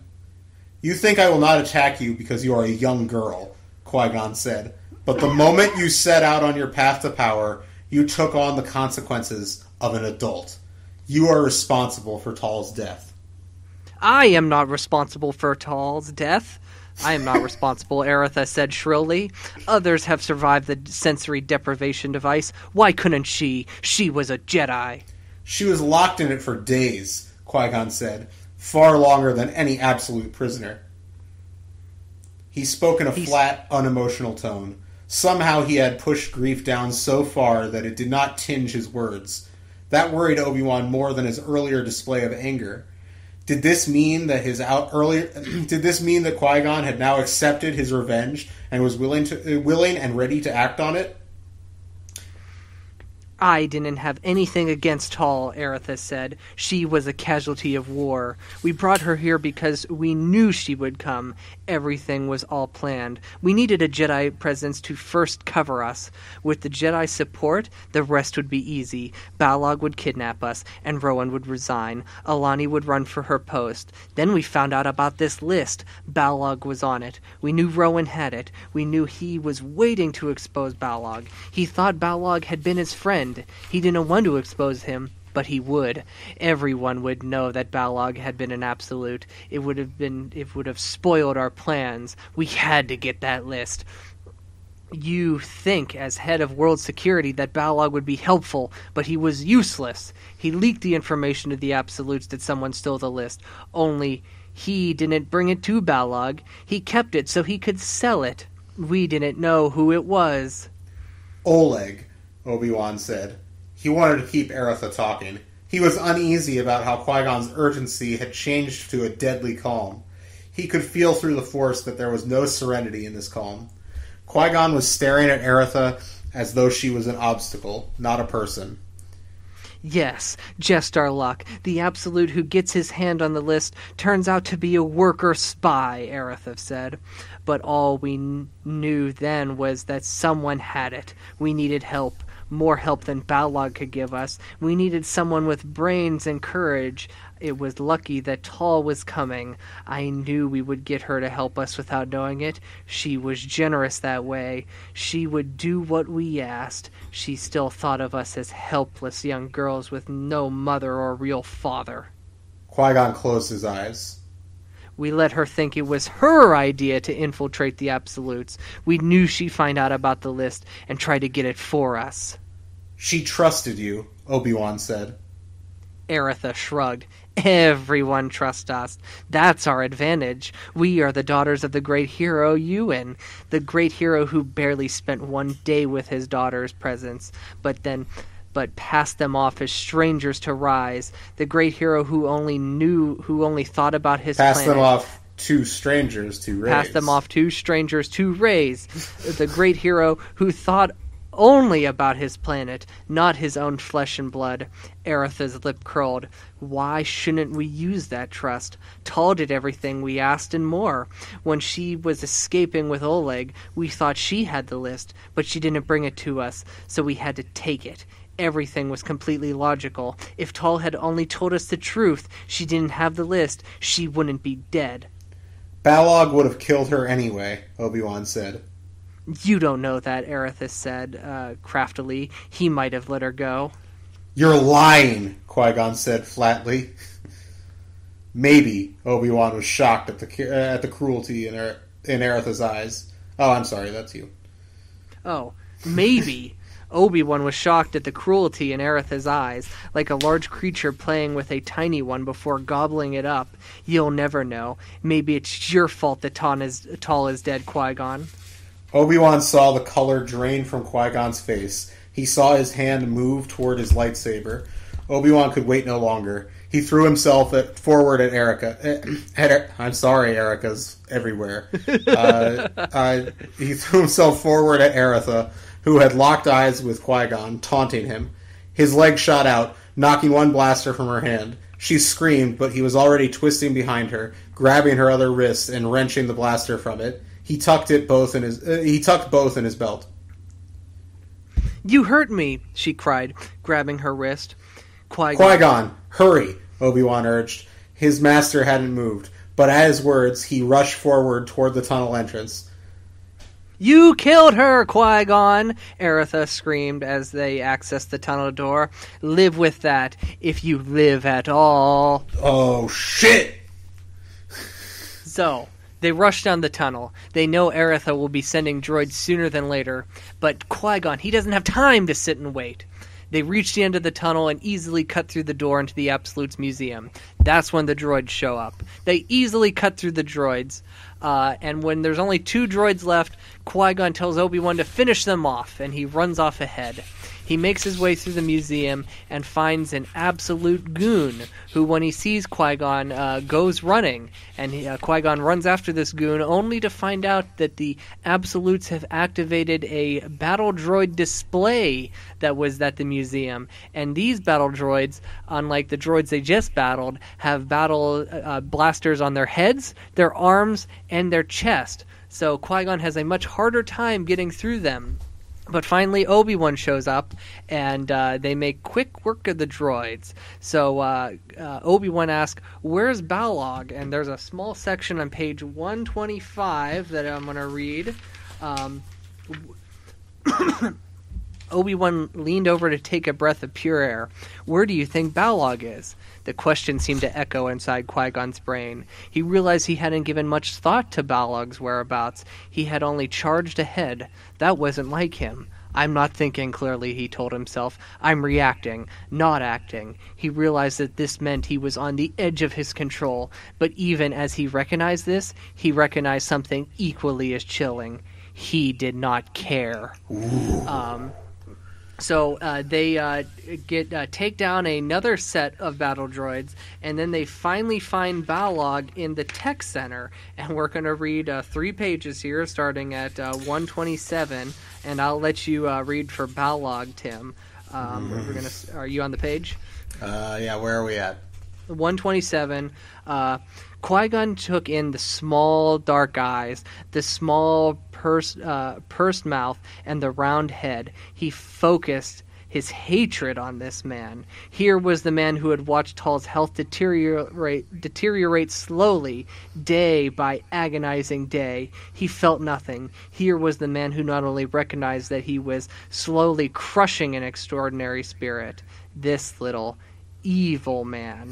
The injustice of it staggered Qui-Gon. This man was alive. Tall was dead. His vision blurred at the emotion that roared inside him. Balog rose, kicking his chair out of the way. He reached for a blaster on his belt. Qui-Gon smiled. Obi-Wan stood next to him, his lightsaber held in a defensive stance, waiting for Balog to make the first move. With one hand, Balog reached over to activate the comm unit on the tech console. I need help in the data center! Send attack droids! With a casual gesture, Qui-Gon buried his lightsaber into the console. Sparks flew and smoke curled from the circuits.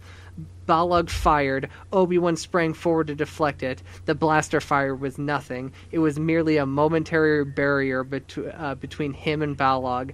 Balog was his prey, a collection of skin, muscle, and bones that must be brought down in a heap. His lightsaber moved like a trick of light, so fast that each stroke was a memory. It was so easy to deflect Balog's pathetic fire. Panic rose in Balog's eyes, which made him clumsy. He dropped the blaster and tried to run, but his legs tangled in the chair that he had kicked away. He fell with a crash on the floor. At last, Qui-Gon's enemy lay at his feet, as he imagined. He stood over Balog, his lightsaber high, prepared to stroke that would bring him so much satisfaction. "No, Qui-Gon!" The voice seemed to come from far away, yet it was so close to his ear it confused him. He turned to meet Obi-Wan's eyes. He felt he was seeing him from a great distance. Confusion swept over him. It was though the clouds had parted and clarity had come. He saw so much in a moment. In his Padawan's steady gaze, he saw both fear and compassion. He was no longer far away. The distance compressed, and he was in the same room with Obi-Wan. Qui-Gon returned to himself and saw how far he had gone. The dark side had risen in his blood. He had not known it, and encouraged it. Shaking, he deactivated his lightsaber and tucked it into his belt. He had come close to taking life out of revenge. Only would he know how close. He would never forget it. He would never allow himself to forget it. Balog closed his eyes in relief. Obi-Wan stood over him and reached for his comlink as Mace and Bant entered the room. All right, and so because we seem to do this every time, we're just reading the whole last chapter. There's not a ton of dialogue. There's some. I will read. I'm just going to probably read the whole thing. It's just easier. There's too many characters to assign roles. Okay. Ahem. Fine with me. Chapter 18. The 4 Jedi stood on the landing platform high above the city of New Apsolon. Qui-Gon looked down at the stately gray buildings, the curving streets, and wide boulevards. From high above, it was easy to tell where the grand civilized sector began and the smaller, twisting neighborhoods of the workers ended. Mannix had lent them the finest consular ship on New Apsolon, as well as his personal pilot. Tall's body had been loaded aboard in a small room fragrant with native flowers. The Jedi would accompany her on her last journey back to the temple. They left behind them a government still torn by division. Alani, Aretha, and Balog had been arrested. There had been a huge outcry at the arrest of the twins. Both workers and many civilized did not believe they could be corrupt. Not the daughters of Egwene. Irini was recovering in the med center, but charges had been filed against her. The worker movement had lost Irini and Lenz in one stroke. They were struggling to find new leaders. The turbolift doors opened and Mannix stepped out. He was dressed in a rich robe of his favorite shade of green. He walked forward and bowed to the Jedi. "The people of New Apsolon owe you a great debt," he said. "There is still unrest on New Apsolon," Mace said. "But the government will proceed with honesty." Mannix nodded. "The elections are now set for next week. Other legislators have stepped forward to run. I know the absolute movement has been damaged, but it has not disappeared completely. We still have enemies to fight. No doubt there are more troubles ahead as the Committee to Reinstate Justice deals with the list of absolute informers. But I have committed myself to my world. If I'm elected, I'll take up where Rowan left off." "If you need us again, we will come," Mace told him. Qui-Gon turned away. "I will not be the one to come," he thought. He would never return to New Apsolon again. "We thank you for your transport," Mace said to Mannix, "and for all you have done." Mannix's brown eyes were full of sorrow. "I cannot begin to replace what you lost here. I can only promise you my service for the rest of my life, should you need it." Mannix signaled the pilot on board to lower the ramp of the ship. Then, with a final bow, he walked away. Qui-Gon stood a short distance from the others. He saw Bant move closer to Obi-Wan. "Is Qui-Gon all right?" she asked in a low, concerned tone. "I don't know," his Padawan said, "but he will be." "Will I?" Qui-Gon wondered with a curious detachment. Obi-Wan glanced at Bant. "Are we all right?" Qui-Gon felt that if it were possible for his heart to be touched, it would be, at the warm look in Bant's eyes. He remembered when he and Tall had been that close. "Of course," she told Obi-Wan. He owed Obi-Wan a word, too. He called him over to his side. "I need to thank you," he told him. "When I stood over Balog with hate in my heart, you saved me. It was the sound of my name that brought me back to myself." Obi-Wan looked at him, puzzled.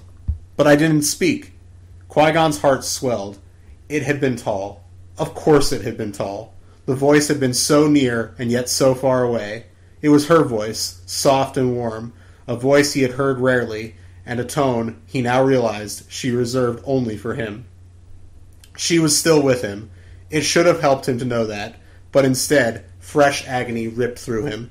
It was not enough to have her voice in a time of need. He needed her physical presence. He needed her warm and breathing, close enough to touch, near enough to exchange a private smile. Obi-Wan must have seen something on his face. He placed a hand on Qui-Gon's shoulder. Qui-Gon did not feel the pressure. He did not want to feel his Padawan's touch. He was grateful to Obi-Wan for his compassion. He owed a debt to Mace and Bant for their silent understanding. Yet he could not stand to be with them. Qui-Gon turned away from them and strode up the ramp. He would spend the journey back to Coruscant watching over Tall, alone. He knew one thing. This grief must be borne, and it will not be a load that lessened with time. It would appear and reappear. It would gather and lose strength, and when he thought it was diminishing, it would rise again. It was too big for Jedi acceptance to contain it. And what does that mean, to be a Jedi and be unable to accept? Qui-Gon wondered. It was a question for another time. He entered the ship and did not look behind him. He was leaving on New Apsolon the possibility of a different life, a life he had looked forward to with a joy he did not know existed in the galaxy. He would return to the life he had, a life of solitary service. He did not know where else to go. He hoped to find satisfaction in that service again someday. That day seemed far away. For now, he headed for the small room where Tall lay. He headed to the small room where Tall lay for his last long goodbye. So, very intense stuff. It's very hot in this room. I apologize. I'm glad you made it. I am draining right now. We need to... The end of this episode has got to be quick. All right. That's fine with me. I have nothing else. Okay, so a couple things I really like about this book. I love that it leaves New Apsolon in kind of a disastrous place. Mm-hmm. That it's not resolved. It's kind of, I think, the first major situation, planetary situation that hasn't been resolved by the Jedi. Right. So, in these books. So, I thought that was interesting. I think this book, I'm mostly very positive on this book. I would say it's almost as good as the last two, but not quite. And here's my main criticism. you bring in Mace Windu, you do fucking nothing with Mace Windu. and like, I know that you and I like joke about Mace Windu, but he is a really good character and could have provided some interesting stuff in this book. And I feel like he should have been more stern with Qui-Gon. We could have gotten some interesting scenes there. And that's a bit of a bummer. But aside from that, I really did like this. The last 2 books were conceived in midi-chlorians. This one is merely, say, 9 midi-chlorians, I would say. Wow. 9 or... let's go 10. Let's go 10. I'm going 10. I'm going to go 10. Going 10. It's just merely 10 midi-chlorians. And, you know, I'll flavor it with Bant. She seems the most reasonable generally in this. And Obi-Wan to a degree, but... right. But I think Bant knows what's up through this book. I think what's really strong about this book is that this is the first time in any of these books that either Obi-Wan or Qui-Gon has had to deal with the dark side. The welling up of the dark side, and I think this whole story with Tall has been a great springboard for the book series to finally tackle any bit of this idea of the dark side, and I think it does it very well here. And Obi-Wan, he's worried the whole time, and even Qui-Gon's kind of worried. He's like, I don't know how far this anger will take me. But the anger takes him, nearly to the point of killing Balog. And like the book says, he will have to live with that. But it's a lesson learned. Yes. So that's really fun. So I'm giving the book 10. I'll flavor it. Who will I flavor this book with? Oh, I'm going to flavor it the unnamed blind woman at the hospital who caused the ruckus. For Qui-Gon to get the information he needed. So, that's fun. I'm flavoring it her and that Samaritan who was like, oh yes, Mon Calamarans must be bathed every 4 hours. So, yes. So without them, there would have been no resolution. This whole new Apsolon would have been ruled by the Absolutes if it had not been for these 2 unnamed heroes. I agree. So... I will say I think this new Apsolon Tall arc is the best stretch of the series so far. We got only 2 books left in the main series after this. Next we're moving into, The Only Witness. The Only Witness. I believe there's a bit of a time jump here between these books. But I am very excited for this. So we got 1 more week in this run of Jedi Apprentice, and then we are taking another break, and then we'll do the last 3 books, Book 18 and both special editions, and that'll be the end of the series. So we're only about a month out from the end of Jedi Apprentice on the podcast.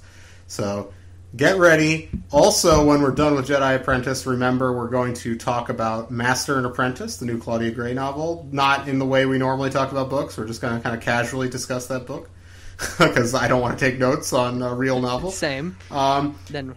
And then the following, that'll be on September 6th. And then the following week, on September 13th, we're doing our mailbag episode we've been promoting. So please, email us before then, probably a little earlier than that. Email us now at padawanlibrary@gmail.com, or send us a message on Instagram or Facebook or Twitter at Padawan Library. Follow us on all those places. I posted a scene from Crouching Tiger, Hidden Dragon on the Facebook that explains what I was talking about last week. So if you want to go back and check that out, that is a good thing to check out. And also watch that movie. Have you watched that movie yet, Levi? I have not had the opportunity yet. I lent it to you. So, I know. Check it out when you can. But anyway, I want people to remember, too, that when we take that break from Jedi Apprentice in 2 weeks, we're going to be doing what I hope is the final Join the Resistance book, Join the Resistance, Attack on Starkiller Base. You didn't hear the preview for number 4 last week? I did hear the preview for number 4, and I wanted to commend you because the idea of them celebrating AG's birthday is so in line with what those books are, that it is completely believable that is something that they would totally do. And him somehow knowing everything about Porkins or something? Yeah. Yes. It's because Mattis just loves heroes. And don't forget, people, too, that we are going to be watching an episode of Puss in Boots, written by Acker and Blacker. I cannot remember the name of that episode. It's like King Poop or something. I can't remember. It's something ridiculous. We'll remind you all next week. You had 2 weeks to watch that episode, so I'll go back and check which episode we decided on, and I'll remind you guys next week. But for now, just check out all the social media. Tell your friends about this. If you have friends in the Star Wars community, tell them about the podcast. I think it's a fun time, and I think we're even though we took a big dump on the Join the Resistance books, I think we're a pretty positive podcast generally. So if you're tired of all the like whining fanboys of the internet and everything, I feel like we're a decent. We tell it like we shoot straight. But I think we're not assholes. So I hope anyway. I don't know. We we're try not the ones not to be. So anyway, we will see you guys next week. Yep. Until the books are due back. The library is closed. Padawan Library is hosted and produced by Tim May and Levi Peretic. It is edited by Tim May. Our theme song is by the Astral Project. Our artwork is by Freddie Funbuns. Padawan Library is copyright 2019 by Tim May and Levi Peretic. All rights reserved.